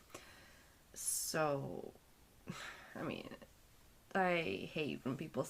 I just don't like the mass hysteria, Yeah. folie à deux sort of terms that they use to always blanket everything. But I know that it could happen. Like living in close proximity, they all their grown children lived on the farm with them, and probably worked for them, and so it's not said whether they were very sociable or anything like that. So Okay. they could have been kind of kept to themselves, but I don't know, it's still very strange. With the picture you posted, they all look severely related. Like the daughters look so much like the mom. It's insane. Really. Like they all have the exact same haircut and the same hair color Oh, and the sure. same face and the Oh, same good. smile. But they all look so nice and happy. I was gonna say, yeah, I remember that it just was like, yeah, they're just a happy family. There's Yeah. not really any, interesting pictures, but yeah, they're just. Oh no, I can't find it. But yeah, you can tell they're related. Yeah. That's funny. But yeah, so apparently this is what led them to flee the home, taking like everything with them. Okay, for some reason I have written taking mothering with them. That's Mothering. not the right word. Everything with them that could be used to track them. So they were trying to stay completely off the grid, which is why they didn't have the cell phones or anything, because they didn't want to be followed, Yeah. I guess. So Monday, August 29th, that's when they left the house and headed towards New South Wales. And then about 32 kilometers into the trip, they discovered that Mitchell had brought a cell phone, and they made him toss it out the window. Okay. So, yeah. Tuesday, August 30th, around 7 a.m., Mitchell decided he'd become tired and frustrated with his parents' strange behavior and decided he was going to leave. Later, he had said he went with the family to just keep them as safe as possible. Quote, I just had to go with the family because I wanted to see where they were going. I couldn't leave them, he said. But yeah, it was tough to see your family like that, and I've never seen anyone like it, rather. But the main thing is they're okay now. Everyone is safe, everyone is well, so we can just go back to being the family again. Weird. Yeah. So he left them near Bathurst, which is the town that's also in New Brunswick. Okay. I'm Bathurst, like, near Moncton. Yeah. I think we've mentioned it before on the podcast. Oh, really? I think so. It sounds familiar. That's funny. He started making his way back home via Sydney. So they had, when they left initially, I don't know if I did say it, but they had covered like 800 kilometers or like something like 500 miles. Like it had been they had gone a ways. That's like, yeah, that'd be like a solid 8 to 10 hours driving, depending how fast you're going. Yeah. One of the websites did have a pretty good map. I'm sorry, I probably should have included that one just for your like visual reference. But yeah, they went like kind of pretty far up the coast, up towards Sydney, and got near there, and then like end up coming back down and stuff, as we'll see. Later, the two sisters left as well when the family stopped off at a place called the Gendon Caves near the Blue Mountains. Sounds pretty. Yeah. And they actually stole a car there to split off from their parents and drove to a place called Goulburn. Goulburn? Ghoul. No, it's not Ghoul, Ghoul, but it's almost Goul. But there, the sisters separated for some unknown reason. Apparently there was some conversation. Like, there's like no details almost about any of these things, but one of them wanted, like, I gotta go home and feed the horses, and then So Ella, oh yeah, that must have been Ella because she drives on home towards Silva, while Rihanna ended up in the back of a utility vehicle, which a ute, they said in one article, which apparently means an abbreviation for utility, term used in Australia and New Zealand to describe vehicles with a tonneau behind the passenger compartment that can be driven with a regular driver's license. But the pictures all just, to me, looked like what we'd call here just a pickup truck. So, like, Oh, some sort of okay. bigger than a car Yeah. vehicle, and she's in the back kind of It might thing. be the weight of the truck. It's possible. Yeah. Because at first, when they said utility vehicle, I was like, does that just mean like what we call an SUV here? But no, I don't think so. So she was in the back, and the driver of this vehicle was Keith Whitaker, and he had driven several kilometers before he felt a kick to the back of his seat. Oh, that'd be so creepy. No, thank you. Right? Fuck. It's like serious urban legend vibes. He said, I turned around and saw two legs stretched between my seat and the floor. She was lying on the floor. I got an extreme shock. Yeah, I'd swerve and like crash the car. Oh my god. Yeah, right? That'd be the Jeez. fear. Yeah, you get a bee in your car. One time my friend swerved like 3 lanes. Yeah. Jeez. And it was Rihanna, and as he described, Rihanna was catatonic. She was almost completely non-responsive to his questions and could not answer simple questions about her name or how she had got there. So he phoned the police, who brought her to the Goulburn Hospital and treated her for stress-related issues. Wow. By that afternoon, Jacoba and Mark were reported missing. I think by one of the kids at this point, because Ella was home. So, either way, police had been like alerted. And that's. Hang on. That afternoon, they were reported missing. I think by one of the kids, but police had gone to the house and found it empty. But later that same day, Ella made it home. So I'm not sure which of the like kids or neighbors actually reported them missing, but whatever. Mm-hmm. It's not, yeah, that important. And then Wednesday, August 31st, Mitchell arrives home from Sydney on the overnight train because he had gone off from them first, the brother. And he's like, okay, I'm home. That was crazy. And then police end up searching the caves because they were told by the kids, Ella and Mark, that the parents and all of them had stopped at the caves there. So around this time, unbeknownst to the police, the parents were actually homeward bound via a place called Wangaratta. Wangaratta. It looks like it might be an indigenous name. I was like, ooh, double T's. This is a fun name. Oh, okay. But there, the parents, the two of them split up, and Jacoba, the mom, goes north towards a place called Yas. Yes. Literally. I love it. Yass.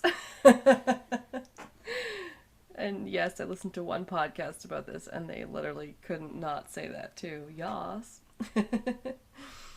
And this is near Canberra. And she made her way on public transport, I read. And Mark stayed in Wangaratta. So, later that night, a couple realized they were being tailgated by someone very aggressively. They pulled over, scared, and a man got out and ran straight towards them, stopped abruptly in the middle of the road, and just stared at them. Ugh. Creepy. Right? I mean, I'd be already terrified because, road ragers, right? You'd think, like, they're gonna kill you or something. Yeah. Because he's following them so close. But then he took off into Marawa Park. But this man matched Mark's description, so they thought it was him. And Thursday, September 1st, Mitchell Tromp, the son, makes a TV appearance saying his father is unwell, missing, and possibly delusional. He's not in a good state of mind, he told the public. I've never seen anyone like this or anyone conduct themselves in this way. I just really want my dad to be found. He's not dangerous. He's my mate, my father. I love him. Hmm. I know. That afternoon, Jacoba was admitted to the hospital in Yas after some good Samaritans found her wandering around the town in an agitated state. So she's now scooped up. So that's good. And Saturday, September 3rd, they located Mark, the father, in Wangaratta by the evening. Police were able to, they assessed his mental state briefly there with the police, and then he actually had a brother who was a police officer, so they released him into his care. Oh, okay. Yeah, so that was good. Mm-hmm. And apparently while he drove away, as the media had gathered around, hearing that he'd been found, he gave them all the finger as he drove away from them. Okay. Yeah. So yeah, both the parents were definitely assessed and found to be in an unstable sort of mental condition at the time. Nothing that I know of was ever diagnosed after that, though, so it just kind of was like over. And Weird. by the next, I know, the father, Mark, made a statement the next week kind of apologizing and saying, like, for any upset, saying, without reservation, I apologize for the hurt and concern caused by these events. And then Rihanna gave an interview later to Women's Day magazine. She alluded to a sort of shared psychosis. But yes, I don't like mass hysteria or anything like that super a lot. So I don't know. It's hard. There definitely was some influence. And she tried to explain it. She said, you do start thinking the same. You have a few things and they do build up. You can get sick in some way. And Ella said, it is very confusing. I still feel confused. I think our state of minds wasn't in the best place. And I can't even really, there's no real one reason for it. It is bizarre. End quote. And finally, Mitchell, the brother, said, I've never seen anything like it. It's really hard to explain or put a word on it, but they were just fearing for their lives and then they decided to flee. It was a buildup of different, normal, everyday events, just pressure, and it slowly got worse as the days went by. And apparently that's the quote I decided to end it on, because that one was so closing. Bum, bum, bum. Yeah, I figured out where I had heard it. It's from, they covered it like 10 episodes into BuzzFeed Unsolved in their true crime season. Okay. Yeah, so it was like in their first season. Yeah. You do say that's a good show, and I haven't watched a lot of it. I know people like. Yeah. It's a bit more short form, right? I know we're a bit they're longer. normally about 20 minutes or so. That can be good. I Yeah. like a lot of things that are, because I don't only listen to ones like ours where there's two people and it's conversational, and sometimes you can listen to a one person tell a case and just get it all out, and you're like, oh, okay. Yeah, sometimes that's all you need. Yeah, because you do the banter and the speculating in your own mind. But then I'm just yelling at the podcast the whole time when, no one else is there to be like, what? What the fuck? Yeah.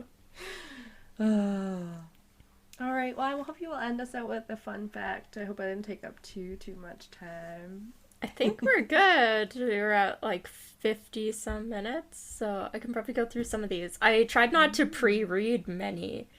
I only kind of read like the little blurb description. Right. As you do when you don't want to spoil yourself on someone else's case or Yeah. whatever. Let's do this first Funny. one. This is 13 crazy facts about Australia that will make you love this country. And Oh, I already do. Yeah, I don't know if I'll read them all, but this is makemytrip.com. Okay. So the first one says, if you visit one new beach in Australia every day, it would take over 27 years to see them all. That's crazy. Huh? Yeah. I mean, what do they consider a beach? Oh my god, that's insane. I yeah. cannot do the math. She's a lot. Yeah. They say that about New York. If you visited one restaurant every night, you would never in your lifetime visit all of the like restaurants that would be open in New York on any one day. Like, Gross. yeah. Talk about YOLO. And Yeah. no, FOMO. Fear of missing out. That one. Yes. Oh. You only live once, but you can't get to them all. Live with that, sucker. Right? Each year, Brisbane hosts the World Championships of Cockroach Racing. Oh my god. I didn't know there was such thing. Why? The next couple are kind of funny. Australia is the only continent in the world without an active volcano. That's kind of cool. Really? Yeah. We should go there before the zombie apocalypse. Wait. Before World's End. We're hunkering down with you guys, right? We're all Commonwealth countries. We're friends. There's too many big bugs there. No, thank you. Oh, poor Australia. Everyone always making fun of their bugs. Yeah, They not got no long. volcanoes. That's pretty cool. Not. It wouldn't be a long-term place I could live. There's no The- Halloween. Oh yeah. Australia has 3 times more sheep than people. Really? Yeah, according to this, That it kind- does. Oh, it sounds more like a New Zealand thing, to be fair. Yeah. The largest Greek population in the world, besides Athens, in Greece, can be found in Melbourne, Victoria. Really? Yeah. Melbourne? What the fuck? That's crazy. This one's I mean, funny. we get a lot of Asians in, like, Western Canada, but, like... Yeah. The largest. Wow. I like this one, and I would like to know more. An Australian man once tried to sell New Zealand on eBay. Oh my god, that sounds familiar. It's like what the that, fuck? So petty. That con artist I covered in India that was trying to sell like the Taj Mahal and sold Oh, the Chamber of yeah. Commerce and all the sitting members. So we like, Because why not? We all just decide we own the land here anyway. It's all so arbitrary. Oh Yeah. my god, that's hilarious. the Australian Alps receive more snowfall than Switzerland. That's interesting. Damn, and they're called the Alps too? I did not know Yeah, that. the Australian Alps. There's a nice picture. I mean, I suppose Alps is just usually short for Alpine. I shouldn't be surprised they use it, but we don't have Alps here, and we got mountains. Yeah, that's true. Yeah. Most of Australia's exotic flora and fauna cannot be found anywhere else in the world. Wow. That's a pretty cool claim to fame. So the examples are koalas, koakas? Or Is it koakas? Quokka? Yeah. Oh my Yeah. god, that is so funny. Only because somebody turned into a Quokka on D&D the other night with like the magical ability that some characters have. They can turn into an animal. Oh, And they look like they're like apparently they're part of the marsupial family, so they're like these tiny wallabies, but to me they look like the little chipmunks with these like super big cheeks that like Aw. you know what I mean? Almost look like they just got like tooth surgery. They have like these swollen cheeks and these little smiley faces. They're so Weird. cute. Yeah. Adorable. You should look them up. They're so cute. The next one says Australia was the second country in the world to give women the right to vote in 1902. Yay! Round of applause. Good for them. And they were like barely a country, as we just learned. They were like born the year before. Per capita, Australians spend more money on gambling than any other nation, with over 80% of Australian adults engaging in gambling of some kind. Really? And then it says also 20% of the world's poker machines are found in Australia. That's surprising. They're keeping up with like Las Vegas and Macau. That's a big gambling one in Hong Kong. Yeah. Weird. It says, did you know that Canberra was selected as the capital because Sydney and Melbourne could not stop arguing which city should be the capital? That's pretty good. Really? Yeah. Okay, that I didn't know, but feel like I should have. Canberra?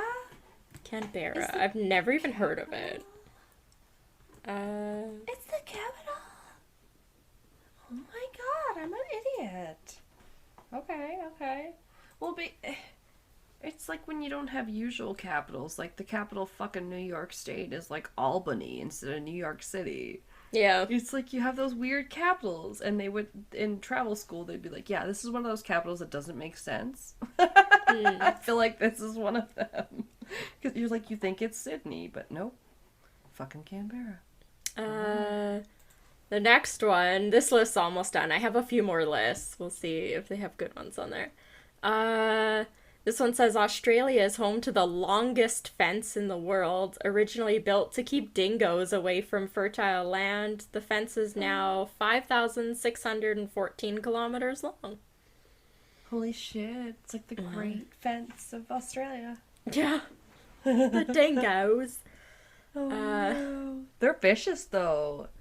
The dingoes really did fucking eat her baby. I always want to say that because you hear that joke from Seinfeld, but then I'm like, God damn it. The dingoes really can eat your baby. That's not fucking cool. That's scary shit. I like this last one. You'll like it too. Ooh. There are 60 designated wine regions in Australia, producing approximately 1.3 trillion bottles of wine every year. Yay! God damn. Trillion? Yeah. Trillion? 1.35 trillion.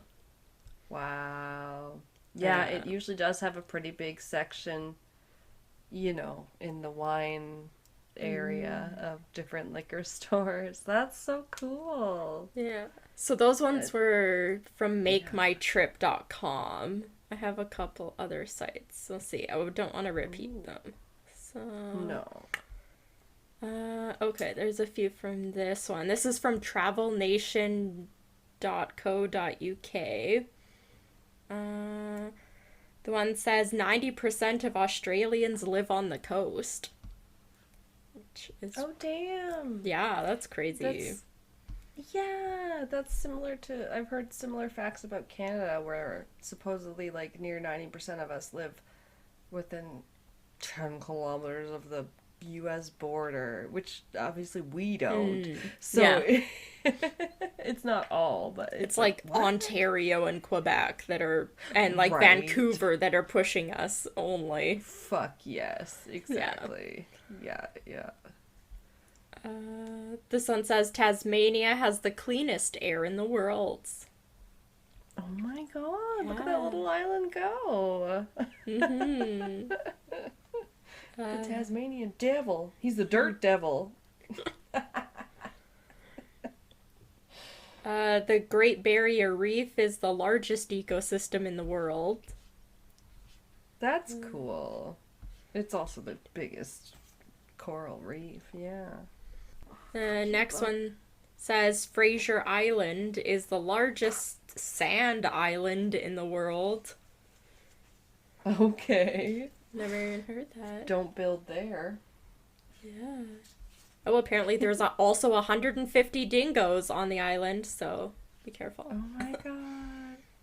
There's like an island off the coast of Nova Scotia that like only has wild horses on it. It's like Sable Island. Yeah, so cool. Indian Pacific Train has the longest straight section of train track in the world. Let's say, ooh, the picture just looks like it never stops.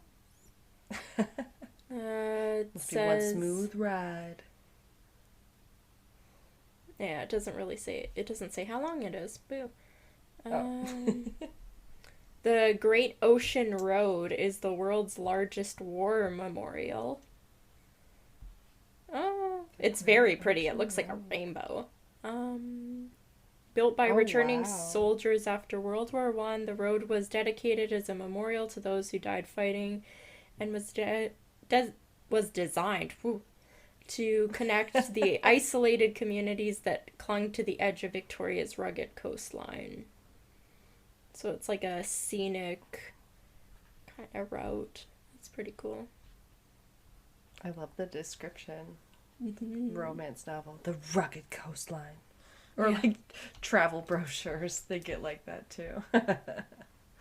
Everything's scenic and yeah. I have one more.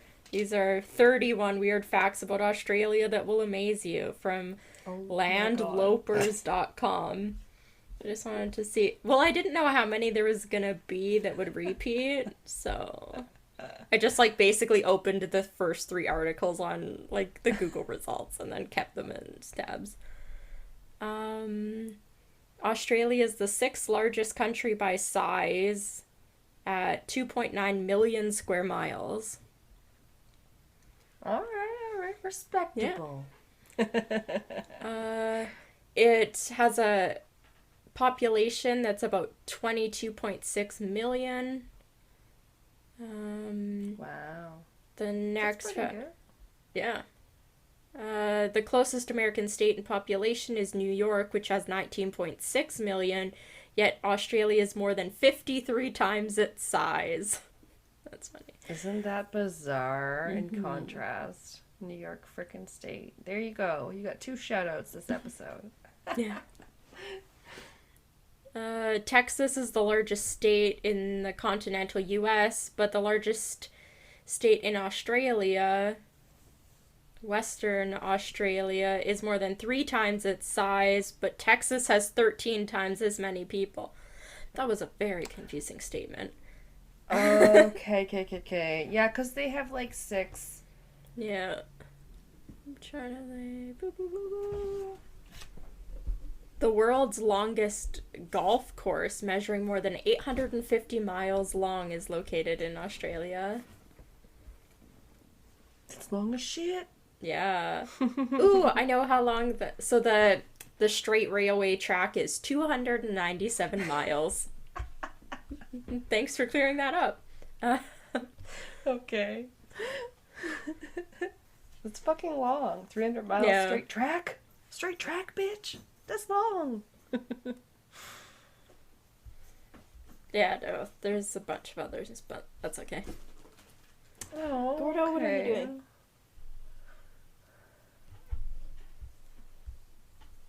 Did they make it like so like the funnest one was at the end, or were they all just like random? No, it's just like a list like by different categories about like people and wildlife and stuff.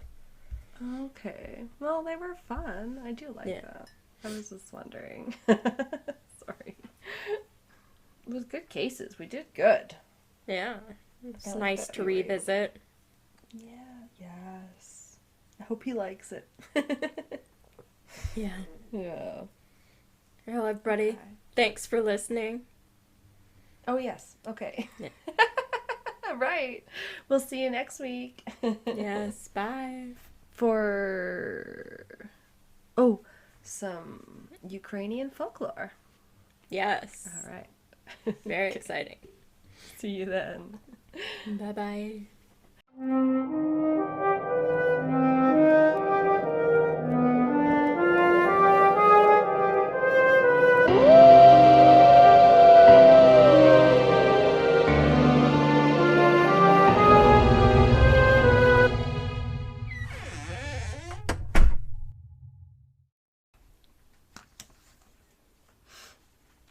All right. Are we good to go? Yep. Oh, okay. So. Fucking fruit fly. I kill you. No. Sorry. Me. Fuck up. Some. Oh. Gordo's being a shit. Oh, I see. Being attacked by a cat. Oh no. Go away, Gordo. No. He found his way back in. Well, he was asleep on my bed Oh. when we broke, but what's the next one? Sorry, I forgot we had to end it. This has been Castles and Cryptids. You can listen to our podcast on Spotify, Apple Podcast, Google Podcast, Anchor, Breaker, Pocket Cast, and our YouTube channel. Please rate, review, and subscribe wherever you listen. Follow us on Instagram, Facebook, and Reddit. On our website, you can listen to all of our episodes as well as view pictures for each of our segments. Check out our Patreon page to view all of our tiers and become a Patreon supporter today to unlock monthly bonus episodes and behind-the-scenes content. We are working on an Ask Us Anything. You can submit questions by social media or by email at castlesandcryptids@gmail.com. Do you have a spooky ghost story, a creepy cryptid sighting, or a thrilling true crime tale you would like to share and have us include in a future episode?